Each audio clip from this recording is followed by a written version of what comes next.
Sebuah ironi tragis namun indah yang pernah tercatat dalam sejarah peradaban manusia. Di sebuah pasar yang riuh dan berdebu di kawasan Yaman kuno, hidup seorang pria miskin yang selalu dijauhi. Pakaiannya sangat lusuh, tubuhnya dipenuhi debu jalanan, dan orang-orang seringkali mengusirnya dengan kasar karena dianggap mengganggu kenyamanan. Kehadirannya sama sekali tidak diharapkan oleh siapapun di bumi.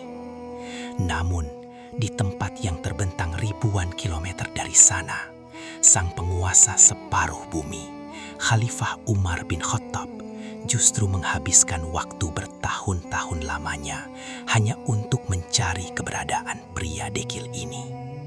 Sang khalifah rela menelisik setiap rombongan kafilah dari Yaman, memohon-mohon untuk dipertemukan, hanya demi mendapatkan satu baris doa dari bibir pria yang terbuang tersebut. Bagaimana mungkin seorang gelandangan yang selalu dihina di bumi justru menjadi sosok yang paling dicari oleh pemimpin tertinggi umat Islam? Inilah kisah menakjubkan tentang Uwais Al-Qarni, sosok manusia yang namanya sama sekali tidak dikenal di bumi, namun sangat masyhur dan bergema megah di langit ketujuh. Di mata penduduk kota asalnya, sosok Uwais bukanlah siapa-siapa. Ia hidup dalam garis kemiskinan yang sangat ekstrim. Bekerja serabutan hanya sebagai penggembala domba, dengan upah yang nyaris tidak pernah cukup untuk menyambung hidup sehari-hari. Penampilannya yang kotor dan jubah wolnya yang usang membuat standar kehormatan duniawi seketika menolak kehadirannya. Orang-orang kaya dan para pedagang besar seringkali mencibirnya, memandangnya sebelah mata, seolah ia adalah debu yang tidak berharga di jalanan. Masyarakat saat itu mengukur kemuliaan hanya dari tumpukan harta, keindahan kain sutra yang dikenakan, serta nasab keturunan yang tinggi. Mereka tidak pernah menyadari bahwa di balik kelemahan fisik dan kemiskinannya yang hina, Uwais menyimpan sebuah rahasia spiritual besar yang membuatnya memiliki kedudukan yang jauh lebih mulia daripada raja-raja terhebat di dunia. Ia memegang sebuah kunci rahasia yang mampu membuka pintu-pintu langut. Sebuah amalan yang sangat sederhana, namun dieksekusi dengan tingkat ketulusan yang sepenuhnya melampaui batas nalar manusia biasa. Rahasia keagungan Uwais terletak pada sebuah gubuk tanah liat yang kecil, reot dan gelap di pinggiran kota. Di sanalah ia menyembunyikan kunci surga miliknya. Di dalam gubuk sederhana tersebut, terbaring seorang wanita tua renta yang tubuhnya telah lumpuh total dan matanya buta termakan usia. Wanita itu adalah ibunda Uwais, satu-satunya harta yang paling berharga dalam hidupnya. Sepanjang hari dan malam, Uwais merawat ibunya dengan penuh kelembutan, menyuapinya makanan yang ia dapatkan dengan susah payah, membersihkan segala kotorannya, dan memenuhi segala kebutuhannya tanpa pernah mengeluh, apalagi meninggikan suara. Di saat para pemuda seusianya sibuk mengejar kejayaan peperangan, mengumpulkan harta kafilah, dan mencari kemasyhuran nama di luar sana, Uwais justru memilih mengurung diri dalam pengabdian mutlak kepada ibunya. Baginya, ridho sang ibu adalah segalanya di dunia ini. tidak ada doa yang ia panjatkan selain memohon kebaikan untuk ibunya. Dan tidak ada air mata yang ia teteskan, kecuali karena rasa takut tidak bisa berbakti dengan sempurna. Suatu hari, sebuah ujian ketaatan yang sangat luar biasa datang menghampiri kehidupan miskin mereka. Sang ibu yang sudah sangat rentah dan tidak mampu bergerak, tiba-tiba mengutarakan sebuah keinginan yang terdengar sangat mustahil. Sang ibu menyampaikan kerinduannya yang begitu mendalam untuk berkunjung ke rumah Tuhan, menunaikan ibadah haji di kota suci Mekah sebelum ajalnya menjemput. Mendengar hal itu, hati Uwais bergetar hebat. Jarak antara kota mereka di Yaman menuju Mekah adalah ratusan kilometer jauhnya, membentang panjang melewati padang pasir yang sangat ganas, tandus, dan mematikan. Mereka sama sekali tidak memiliki uang untuk menyewa seekor onta, apalagi membayar pengawalan rombongan kafilah haji. Namun, di dalam kamus ketaatan Uwais, tidak pernah ada kata mustahil untuk sang ibu. Ia bertekad bulat untuk mewujudkan impian terakhir ibunya, meskipun ia harus mempertaruhkan nyawanya sendiri di tengah gurun. Tanpa mempedulikan rintangan besar yang ada di depan mata, Uwais mulai memikirkan sebuah cara gila dan tidak masuk akal demi membawa sang ibu menuju tanah suci. Cara yang ditempuh Uwais untuk mempersiapkan perjalanan panjang tersebut sungguh di luar dugaan siapapun. Dengan sisa uang yang dimilikinya, ia membeli seekor anak lembu. Kemudian, setiap pagi dan petang, ia menggendong anak lembu tersebut naik dan turun melintasi sebuah bukit yang terjal di dekat desanya. Pada hari-hari pertama, anak lembu itu terasa ringan. Namun seiring berjalannya bulan, lembu itu tumbuh membesar dan menjadi sangat berat. Penduduk desa yang melihat aktivitas rutinnya tertawa terbahak-bahak. Mereka menganggap Uwais telah sepenuhnya kehilangan akal sehatnya akibat kemiskinan. Mereka mencemooh dan secara terang-terangan menjadikan Uwais sebagai bahan lelucon harian. Namun, Uwais sama sekali tidak memperdulikan satupun ejekan yang menyakitkan telinga itu. Tatapan matanya hanya tajam fokus pada satu tujuan mulia. Ia menyadari bahwa ia sedang tidak bermain-main. Ia sedang melakukan latihan beban yang sangat keras. Ia melatih otot-otot tubuhnya, memperkuat fisik dan mengokohkan tulang punggungnya, agar kelak ia benar-benar mampu memikul beban yang jauh lebih berharga dari sekadar lembu. Ketika musim haji akhirnya tiba, persiapan fisik Uwais telah mencapai puncaknya. Otot-otot di tubuhnya yang kurus telah mengeras bak baja, dan tekadnya tidak lagi bisa dihentikan. Dengan penuh kelembutan dan kehati-hatian, ia mengangkat tubuh ibunya yang sangat rapuh, meletakkannya di punggungnya secara perlahan, dan mulai melangkah meninggalkan batas desa. Perjalanan epik dan tidak masuk akal itu pun dimulai. Uwais berjalan kaki menembus kerasnya gurun Arabia yang tanpa ampun. Terik matahari membakar kulit gelapnya tanpa ampun pada siang hari, dan hawa dingin yang menusuk tulang menyiksa tubuhnya pada malam hari. Angin gurun membawa pasir panas yang menyengat wajahnya, sementara kedua telapak kakinya mulai melepuh parah dan berdarah karena terus-menerus menginjak batu-batu kerikil yang tajam. Meskipun peluh bercucuran membasahi seluruh pakaiannya dan nafasnya tersengal-sengal karena kekelahan yang luar biasa menahan beban punggungnya, tak sekalipun ia menurunkan sang ibu ke tanah atau mengeluhkan rasa sakit. Cintanya yang besar berhasil mengalahkan rasa sakit yang menyiksa fisiknya.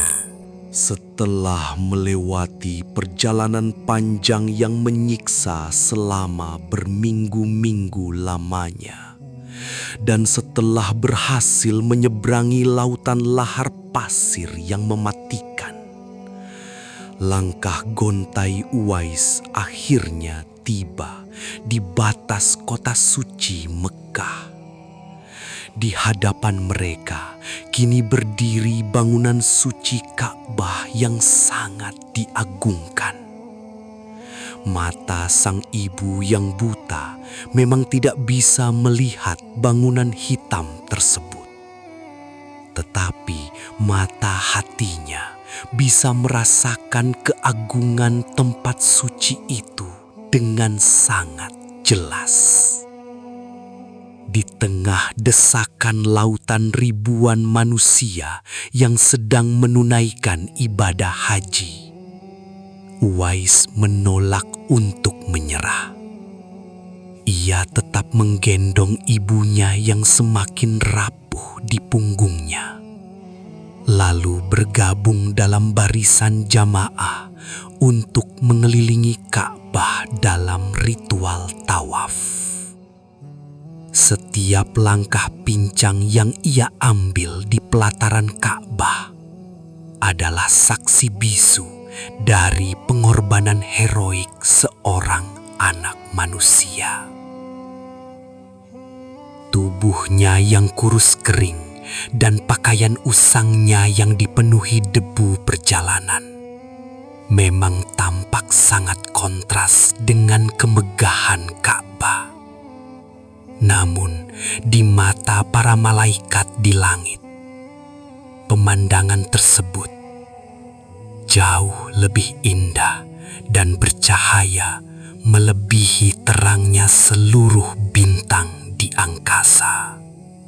Saat berhasil menyelesaikan seluruh putaran tawafnya dan berada di dekat Multazam, tempat utama di mana doa-doa pasti diijabah, Uwais menurunkan ibunya sejenak untuk beristirahat dan mengangkat kedua tangannya yang gemetar kejut ke udara. Di tempat suci yang dipenuhi isak tangis jutaan umat manusia yang sibuk memohon harta dunia, kejayaan takhta, dan keselamatan diri mereka masing-masing, Uwais justru memanjatkan doa yang sangat menggetarkan pintu langit. Ia tidak meminta kekayaan untuk menuntaskan kemiskinan panjangnya. Ia tidak meminta kesembuhan untuk tubuhnya yang hancur kelelahan. Dan ia sama sekali tidak meminta kemuliaan dunia. Ia hanya menangis sejadi dirinya dan memohon kepada Tuhan agar seluruh dosa ibunya diampuni secara total dan ibunya dimasukkan ke dalam surga.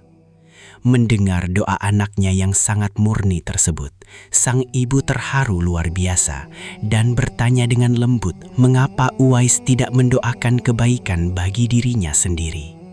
Uwais hanya tersenyum menenangkan dan menjawab bahwa baginya pengampunan Tuhan untuk sang ibu sudah menjadi jaminan keselamatan tertinggi. Dalam lembaran kehidupannya, ada satu fase di mana Uwais diuji dengan penyakit kulit belang putih atau kusta yang menyebar hingga menutupi seluruh tubuhnya.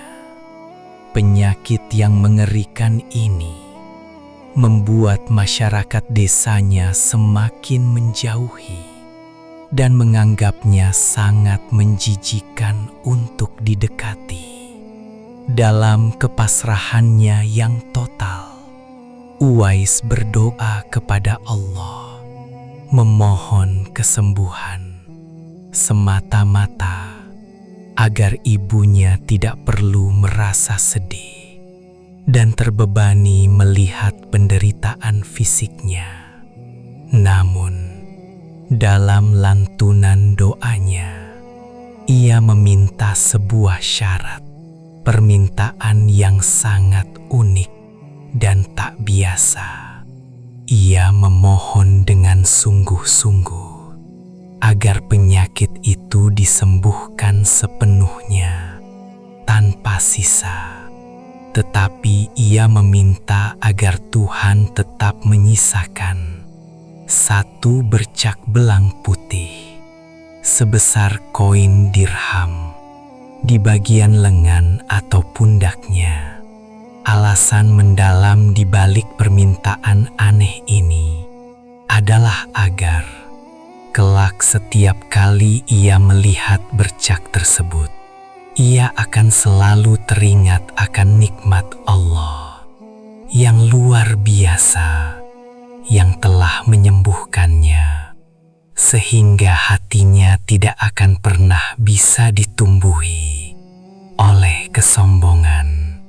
Doa tulus itu pun seketika dikabulkan oleh langit, menyisakan satu tanda kecil yang abadi. Kebesaran hati dan ketaatan yang sangat ekstrim dari Uwais Al-Qarni nyatanya tidak pernah luput dari pandangan penduduk langit. Jauh sebelum peristiwa pertemuan agung di masa depan, Nabi Muhammad pernah memberikan sebuah pesan rahasia yang sangat krusial kepada dua sahabat terdekatnya, Umar bin Khattab dan Ali bin Abi Thalib. Sang Nabi secara ajaib mendeskripsikan dengan sangat rinci detail ciri-ciri fisik seorang pria bernama Uwais yang berasal dari kabilah Murad, cabang dari Bani Toron di Yaman. Nabi mengabarkan secara spesifik tentang penyakit kusta yang pernah dideritanya, serta tanda kebesaran sebesar koin yang tersisa di tubuhnya. Yang paling mengejutkan, Nabi Muhammad memerintahkan dengan tegas kepada Umar, sosok yang kelak akan menjadi pemimpin agung umat Islam dengan kekuasaan yang membentang luas dari perbatasan Persia hingga ke jantung Romawi, agar apabila mereka suatu saat bertemu dengan pria berdebu tersebut, mereka harus merendahkan diri dan meminta Uwais untuk memohonkan ampunan bagi mereka kepada Tuhan. Sebuah wasiat yang menggunjang nalar. Bertahun-tahun berlalu setelah wafatnya sang utusan Tuhan, Umar bin Khattab kini telah naik tahta menjadi seorang khalifah besar yang memimpin wilayah kekuasaan yang sangat luas biasa luasnya. Di bawah roda pemerintahannya, peradaban Islam mencapai salah satu puncak kejayaan terbesarnya dalam sejarah. Namun, meskipun disibukkan dengan urusan kenegaraan dunia, Umar tidak pernah sedetik pun melupakan pesan rahasia kenabian tersebut. Setiap kali musim pelaksanaan haji tiba, atau setiap kali ada rombongan bala bantuan militer maupun kafilah dagang yang datang dari arah Yaman, Umar selalu menyempatkan diri berdiri menanti di pintu masuk kota Madinah. Sang khalifah yang wibawanya bahkan ditakuti oleh kebesaran kekaisaran Romawi dan Persia itu selalu bertanya dengan suara penuh harap kepada para pemimpin kabilah Yaman mengenai keberadaan sosok bernama Uwais Al-Qarni. Banyak orang Yaman yang merasa kebingungan dan heran melihat tingkah sang pemimpin. Mengapa seorang penguasa bersusah payah mencari gelandangan gila di kampung mereka? Namun, Umar terus melanjutkan pencarian tersebut selama lebih dari 1 dekade lamanya. Penantian panjang nan melelahkan dari sang khalifah akhirnya menemui titik terang yang mengejutkan pada suatu sore yang sangat bersejarah. Ketika sebuah rombongan pasukan cadangan dari wilayah Yaman tiba, Umar dan Ali kembali mengajukan rutinitas pertanyaan yang sama kepada pemimpin rombongan. Kali ini, jawaban yang mereka terima sangat berbeda. Mereka dengan acuh tak acuh diarahkan menuju ke arah seorang pria dekil yang sedang sibuk menjaga unta-unta milik rombongan di barisan paling belakang tenda. Pria malang itu dianggap memiliki derajat yang terlalu rendah oleh kabilahnya, sehingga ia hanya ditugaskan sebagai buruh penjaga hewan tunggangan. Umar dan Ali pun segera bergegas berlari kecil menuju tempat berdebu tersebut dengan jantung yang berdebar sangat kencang. Setibanya di sana, mereka akhirnya menemukan sosok yang wujudnya sangat tepat seperti yang dideskripsikan oleh Nabi bertahun-tahun yang lalu. Momen diam itu adalah sebuah pertemuan epik antara penguasa yang mengendalikan dunia fana dan penguasa rahasia yang mengendalikan takdir langit. Dengan penuh rasa hormat, Umar dan Ali melangkah perlahan mendekati Uwais, lalu menanyakan nama aslinya, daerah asalnya, dan pada akhirnya meminta izin untuk memastikan keberadaan tanda koin ajaib di tubuhnya. Setelah Uwais membenarkan semua pertanyaan itu dengan wajah yang penuh kepolosan, terjadilah sebuah pemandangan ajaib yang diyakini membuat para penghuni langit bertasbih serentak. Umar bin Khattab, sang khalifah agung yang setiap perkataannya selalu didengar dan dipatuhi oleh separuh bumi, merendahkan postur tubuhnya, menahan isak tangis dengan mata yang berkaca-kaca, dan memohon dengan suara bergetar kepada Uwais sang buruh penjaga unta untuk sudi mendoakan serta memintakan ampunan bagi dirinya kepada Allah.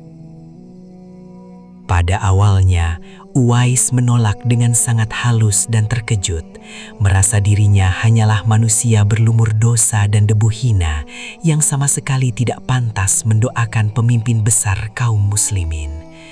Namun Umar terus bersikeras dengan menyebutkan perintah langsung dari wasiat Nabi. Akhirnya, dengan penuh kerendahan hati yang menggetarkan, Uwais mengangkat kedua telapak tangannya yang kasar ke udara. Sesaat setelah doa yang sangat didambakan itu terucap, sang khalifah segera menawarkan bantuan materi yang melimpah untuk membalas budi.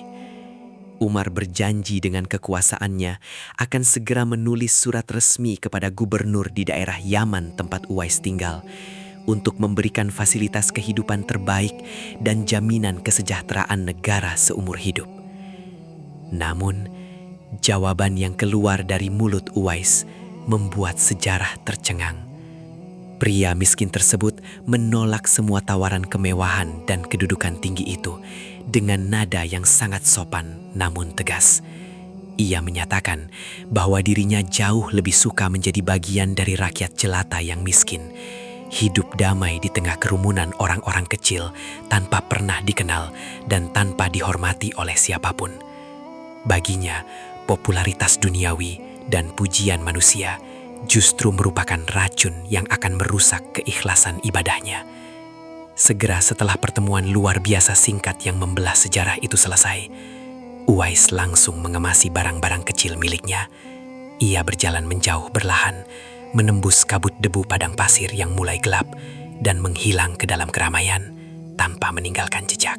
Kisah perjalanan hidup Uwais Al-Qarni adalah sebuah tamparan keras yang menyadarkan peradaban manusia yang hari ini selalu sibuk membangun citra dan mencari pengakuan di mata dunia fana. Ia telah membuktikan dengan sangat meyakinkan bahwa standar kehormatan utama di bumi yang berupa tumpukan harta, kemegahan tahta, pakaian mewah, dan popularitas jabatan sama sekali tidak memiliki harga tukar di pasar langit ketujuh. Uwais mewariskan pelajaran penting kepada kita semua bahwa kemuliaan derajat yang paling sejati hanya bisa diraih dalam ruang kesunyian, melalui jalan pengabdian tanpa batas kepada orang tua, dan penyucian niat hati yang tersembunyi, jauh dari pandangan makhluk manapun. Pria berdebu yang selalu diusir dan dicibir dari pasar itu, kini telah lama tiada. Jasadnya telah lama menyatu kembali dengan tanah bumi yang keras. Namun namanya tidak akan pernah bisa dikubur. Namanya tetap abadi, dielu-elukan dengan penuh penghormatan di taman-taman surga, dan terus dikisahkan sepanjang zaman sebagai sebuah simbol ironi yang paling tragis nan indah.